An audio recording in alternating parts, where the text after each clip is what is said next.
Hi dear friends and subscribers, welcome to the Cricket Happening Show today. And in this particular Cricket Happening Show, well, I have 4 cricket matches to cover.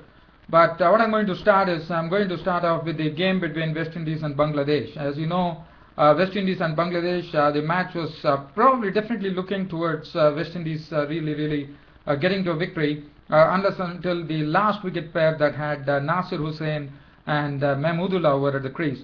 Now, the only thing that one could say is the victory became a mere formality, because what West Indies did and what Tino Best did, he went on to his best haul in Test cricket by bowling 12.1 overs, 1 maiden, 40 runs, and he got 6 wickets. And well, Nasir Hussain once again for Bangladesh, in fact, missing his century. He missed it in Mirpur. I feel very sorry for him. He's looking to be a fine prospect, and he has been one of those finds of this tournament for Bangladesh here for the future. And Nasir Hussain was clean bowled by Tino Best for 94 with 11 fours and 1 6, and after that it was just a procession. Mahmudullah was out to Permaul for 2, which was sad. Sohail Ghazi was out to Best, clean bowled for 7. Abu Hassan, the centurion in the first innings on debut, was not out on 7. And Rubel Hussain is also a victim of Best. In fact, Best was the one who cleaned up the tail there. And 287 all out, thus setting West Indies just a mere formality of getting probably around 27-28 runs, and they actually had 30 for no loss in quick time. One thing I would like to say here, Tino Best 12.1 overs, 1 maiden, 40 runs and 6 wickets, returning best figures in the best haul in Test cricket. He had 12 wickets in this particular match. But what is very good to see is Tino Best has been improving a great deal. I think he's showing a lot of maturity, and Tino Best, I think, is turning out to be one of those very good strike bowlers for West Indies, which is something very good coming, as West Indies cricket is definitely on the ascendant right now. And West Indies romping home to a victory by a 10-wicket victory. In fact, they have already won the series 2-0. And I'll talk about it. Chris Gayle just smashed 5 fours in this knock of 20 of 16 balls. Kieron Powell is not out on 9 of 12 balls with 2 fours, 30 for no loss. The match was all over. West Indies making this match look a mere formality in the final day, and it was all over. 10-wicket victory. West Indies going on to a 2-0 series victory over Bangladesh. Ghazi bowled 1 over 8 runs, 2 overs for 14 for Rubel Hussain. Well, I don't want to really get into that. Yes, the man of the match was Marlon Samuels for his very nice knock, his first double century in his Test career of 260. Player of the series went to Shunan Chandrapal for his very consistent performances. He kept on scoring centuries in both the matches. And one thing that I would like to really say here, yes, Bangladesh definitely looked good, but they picked up their some positives for them. They picked up their highest ever total in their Test cricket history of going past the 500 mark. But what has been really lacking has been the way the bottom line has been lacking. They have not been able to deliver the results, and their woeful Test record still continues. But as far as the finds of the tournament are concerned, the first mention I would make it of the right arm off spinner Sohail Ghazi. He is the one to watch out. He is looking to be a top class off spinner, and I think he's there to stay. The other thing good was Abul Hassan becoming the debutant. In fact, debutants, it has been for Bangladesh, it has been, even though they lost, the debutants have done a fine job here with Sohail Ghazi and Abul Hassan in his first ever match, getting on to the highest ever score of 113 by a number 10 batsman in Test cricket, which proudly belongs to Bangladesh now. So Abul Hassan made 113. That is one of those positives for them. And the other positive I would say is Nasir Hussain. He has been the find of the tournament. He's been very consistent with his performances. He missed upon a century in the previous test, but in the second test, once again missed it in the second innings, but contributed 52 in the first innings. And also one good thing I would talk about this Bangladesh batting is that Bangladesh batting showed a bit of consistency, but I thought West Indies were too hot for Bangladesh, and in the end, it was West Indies who were the victors by taking a 2-0 series victory. But a lot of positives for Bangladesh to look out for, but definitely they need to turn these performances into victories now in Test cricket. It's high time that Bangladesh get some Test victories under their belt. If at all, they have to really make a mark for themselves in Test cricket history. Well, now let me turn off the focus here, and I'm going to the match between South Africa and Australia. Now, this is the second match, and the second match, well, it is looking very well poised right now, because Australia have been, in fact South Africa have been set a big target. In fact, we are into the final day of the game in Adelaide, very interestingly poised.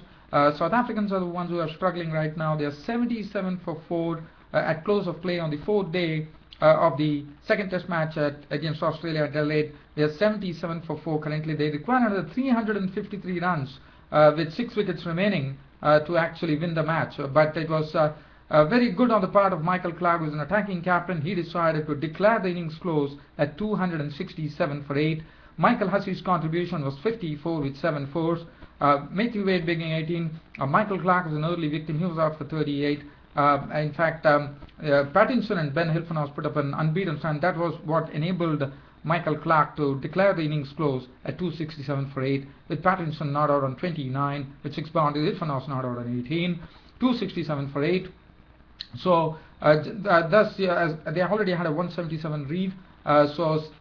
Keeping that into consideration, they have probably they have another more than 420 runs to go for the target. The target is 430 runs, but South Africa were really struggling at 77 for 4. In fact, it was Peter Siddle who actually, in fact, it was Graham Smith, the Centurion, who was out to the bowling of Hilfenhaus. He edged to Ponting in the slips. He was gone for a duck. Hashim Amla was victim of Lyon for 17. Judge Rudolph was victim of Lyon for 3.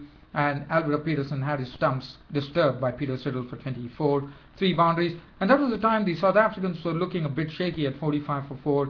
But, well, it was a very hard grind. In fact, if you look at it, the 45 for 4 in the 21st over, and then look at South Africa's score. They finished at 77 for 4 at close of play. It was all a matter of playing for safety, and that's what precisely A.B. de Villiers did.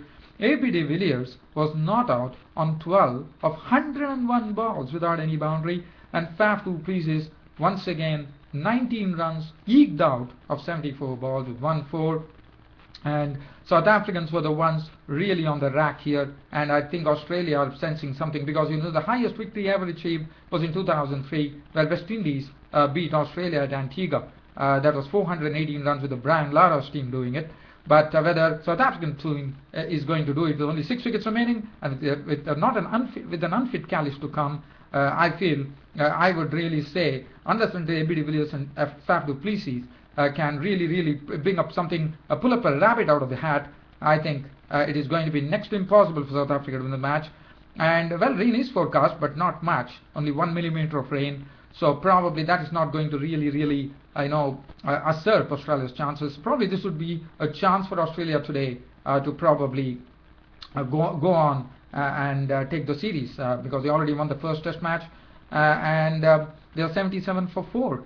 So South Africans are the ones who are under lots of pressure, with 353 runs needed with 6 wickets remaining. Hilfenhaus had 1 for 23, 1 for 23 for Siddle, and 2 for 15 for Nathan Lyon. Well, there's not much time, so as I said, I can't go into much of those details. So that match is very well poised. Now let's go to the match between England and India. So, I mean, I would say this match has really been turned across. The pressure is on host India right now, because England were the ones. Yesterday the partner was telling you whether the partnership between Alistair Cook and Kevin Pietersen had a lot of importance, and that's what precisely it did. In fact, Alistair Cook went on to make 122 with 13 fours and 1 6. But Kevin Pietersen was the knock of real note. He really stamped his authority by making 186 runs with 20 fours and 4 sixes. And what was very important was Alistair Cook and Kevin Pietersen have become one of those English greats. As far as the highest number of centuries scored in Test cricket for England has been by Bally Hammond and Len Hutton. I mean, they have scored 22 centuries. I think Geoffrey Boycott is also a part of it. 22 centuries, and now Alistair Cook and Kevin Pietersen also share that record.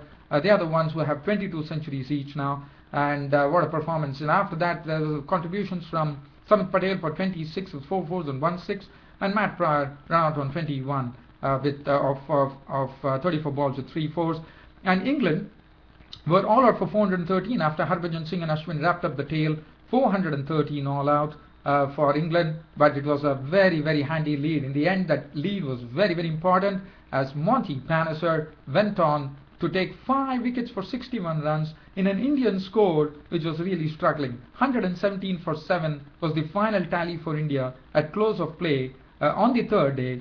So there's definitely going to be result, but Indians are under pressure because India are just leading by 31 runs. They have only 3 wickets standing. But the good thing about that is Gautam Gambhir is there at the crease unconquered on 53 with 5 boundaries. Harbhajan Singh is the one who is keeping him company, not out on 1.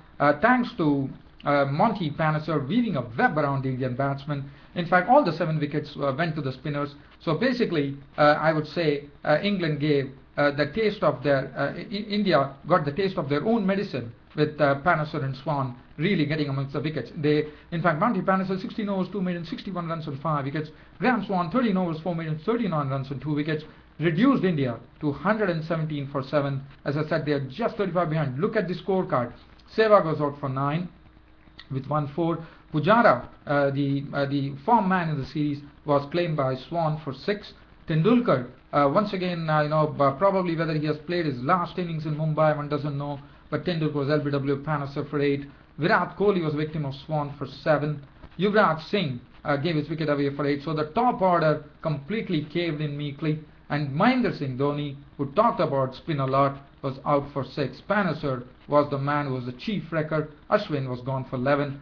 And it left India really, struggling at 117 for 7. And it looks like England are breathing towards victory now. Because unless and until the 4th day, and unless and until Gambhir and Harbhajan Singh can probably put on another 100 runs or so, if India can go to a score of probably take another 100 runs lead and probably set up a target of more than 100, then probably India will have a chance. But if it's going to be below 100, I doubt whether, even though India has all the spinners to boast of, we have 3 spinners, Harbhajan Singh, Yuvraj Singh, Ashwin and Ojha, I think it is going to be a stiff task. I would rather say England would take it.